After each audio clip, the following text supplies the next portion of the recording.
On the first day of Christmas, my true love said to me. Okay, it is the 1st of December tomorrow, and I've got a little story. Always got a story. I have never had a chocolate calendar. Now, that's a little bit of a lie. When I was growing up, of course, when I was a wee girl, I did have a chocolate calendar with my brothers growing up, blah, blah, blah. But it wasn't long into my teenage years that my mum, in particular my mum, she struggled with her weight. So she was very hot on making sure that her little fat dumpling of an Emma, she kind of tried to drown into me, I think, that I was a big girl and that I needed to basically watch my food. And I stopped having advent calendars. And I think that's kind of always stuck with me, because as then a young adult growing up, bearing in mind that I moved out when I was 16 and I've hardly seen my family since. That is a whole nother story, guys, one for maybe a little bit of a longer video, which I'll talk to you about towards the end of this. But for the longest time I can remember, I never had an advent calendar ever. And it was quite sad, actually, because, you know, even when me and Simon got together, he would always have a chocolate calendar every year. I would never have anything. You know, it would either be, I mean, back then, actually, when we first got together, there wasn't things like you get now. Now it's like, it's quite, you know, hip to have makeup advent calendars or Jo Malone advent calendars or hand creams or little, I don't know, little hand and body lotion ones, like really cool ones that you never you never had them. Now they're all over the show. In fact, they grow more popular than the chocolate ones. But last year, I was probably in, or becoming, in the best headspace that I had been in throughout my binge eating, throughout my anorexia. And I still had never, every Christmas, I still had never had an advent calendar. The boys would always have theirs. They'd always have their chocolates. I'd be so envious.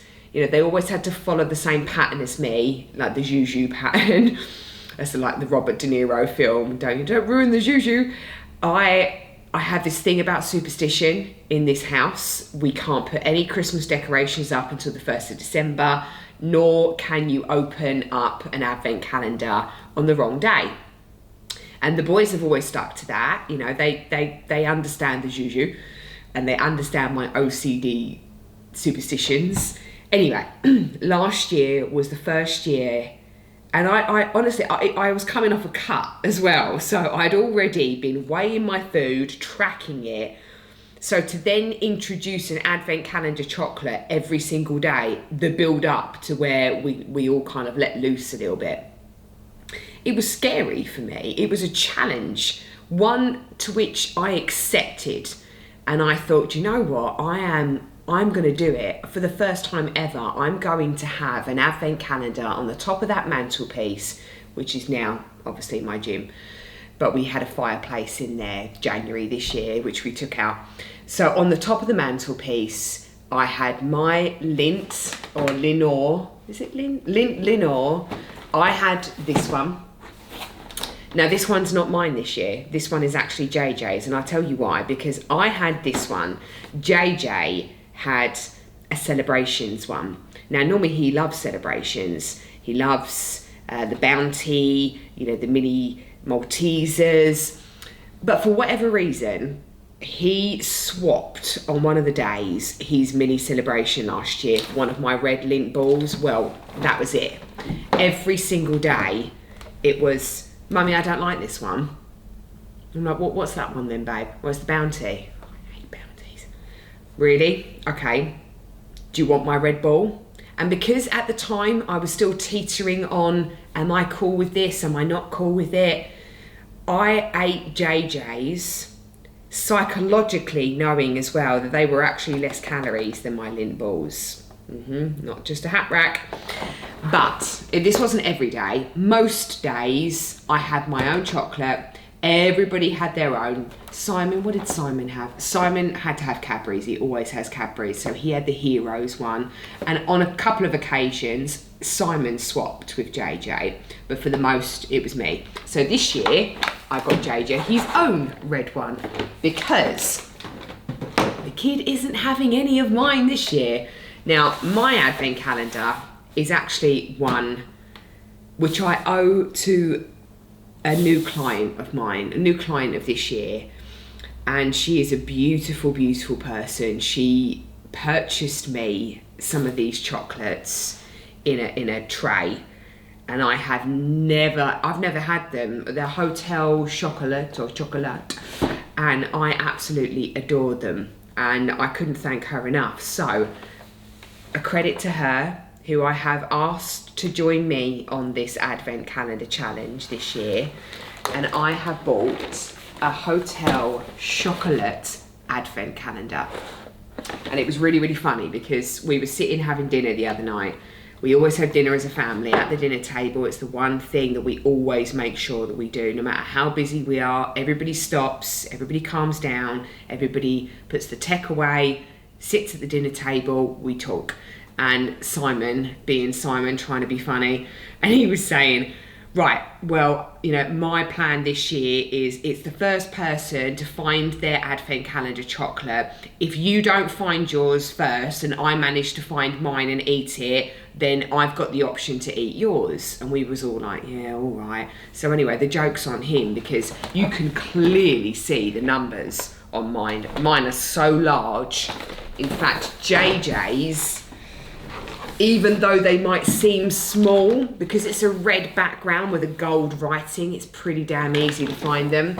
And the joke's on Simon, because I went and got him this kind of 3D one, and the numbers are all over the show, and I shit you not, when you look really closely, it's really hard to see the numbers. So the joke's on you. Actually, I'm going to talk a little bit about Simon, because he was a bit up and down last week. He kept getting really snappy. And I've been with Simon a long, long time. I'm the one that goes up and down like a yo-yo. Not Simon. Simon's pretty, and he's very happy. He's a very happy person. So when he is not happy, everybody kind of feels it, because he's the one that always keeps us all together. And he has been up and down like a yo-yo this week. So now I am convinced men go through the menopause just the same as us, I swear it. And I don't know, I mean, by the end of the week, he was singing to Tom Jones in the kitchen, doing, you know, the dishes, which, you know, is lovely to see. And that's the reason why I videoed him, because it was lovely to sort of see him be a bit of a prat and get into his singing. And he had no idea that I was filming him. The reason I did it is because a few, you know, sort of 30 seconds prior to when I got my camera out, he was singing so loud. And you know, when you think you know the words to the song. I don't know if anybody ever had this growing up, but when I would listen to my mum and dad who would try and sing a song and they would just really fluff it, you know, I was the cool cat that knew all the words to the song. Mum and dad, they would just absolutely trash the song because they didn't know any of the words, and it was just like, oh, you're so uncool. And I could just see JJ's face, and he kept looking at Simon thinking, you don't even know the words. I mean, it was hilarious, but bless him, by the end of the week, he had kind of come round. But I had got to that stage where I had JJ, I had Simon, there was all this testosterone going around. I promise you now, by the time I got to the weekend, a client texted me on the weekend and I was like, do you know what? There is too much sausage in this house. I'm about on the verge of turning vegetarian at that point. It was like, ugh. And then he kind of flipped midday on Saturday when I think he could sense that I just had enough of the moaning and the mood swings. And he was like, right, I think I've given it to her enough this week. And then I got home from my walk on Saturday. I must admit, I was a little bit emotional on Saturday. I don't know why. There was nothing inherently going on, and I don't even think my hormones were playing up. It was just, I don't know, I think I'd really run myself down to the ground. I had. And I'd eaten. I think I just needed a bit more. You ever get them days when you just know that you need a bit more? And it was one of those days. So I've got to be fair. He was the best husband anybody could have asked for, because when I got home, he had popped out. He'd gone to the local supermarket where they have the Candy King Pick a Mix. And now I haven't had Candy King Pick a Mix in, I cannot remember.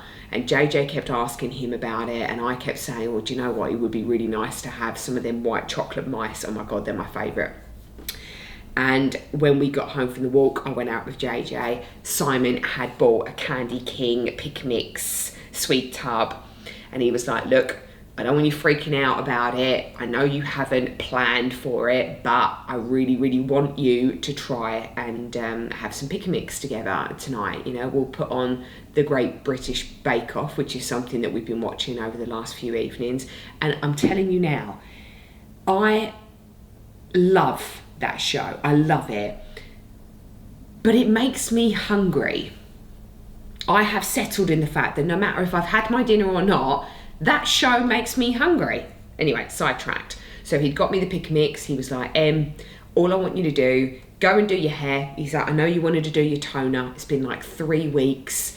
Every weekend you've been saying, I need to do it, I need to do it, I need to do it. You've been moaning about your toenails looking unpolished, where you just haven't had time to, you know, give them a lick of paint or anything. He was like, so I've run you a bath, go and have your bath, go and shave your legs. He actually told me to do that. He said, go and put your toner on your hair. He said, I'm going to cook dinner. And actually he did clear up as well, which, you know, mate, you're right. I'm lucky. Yeah, ladies, I'm not going to put him on eBay, but I tell you what, if I did, he'd cost you an arm and a leg.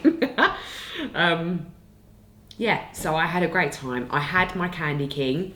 Not gonna lie, I also had my normal monster dessert as well as the Candy King, and that shouldn't have been the case. I did feel marginally guilty, but I woke up on Sunday, and for the first time in a long time, I was like, do you know what? It's a new day. Leave it in the past, Em. So what? You had a few extra sweeties. I haven't had them in a long time, and I'm not going to punish myself for it. And I am super excited to have my advent calendar. It is a challenge for me, and you know what? The best time to have it, I can't wait. I'm just going to read you some of them because they're just so.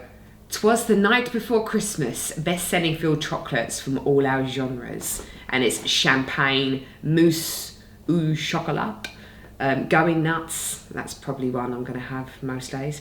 Mango smoothie. Not so keen on that one. Not too sure. Eton mess, apple strudel, salted espresso martini. Oh, I miss that bad boy. Oh my God, one drink I love a sweet tooth, an espresso martini. Anyway, I'm thoroughly looking forward to this. JJ can't wait, he's been going on about it. We will have every day one chocolate. It will be, you know, during the training session or just after, when we're all, before JJ goes to school, we will all have our morning chocolate.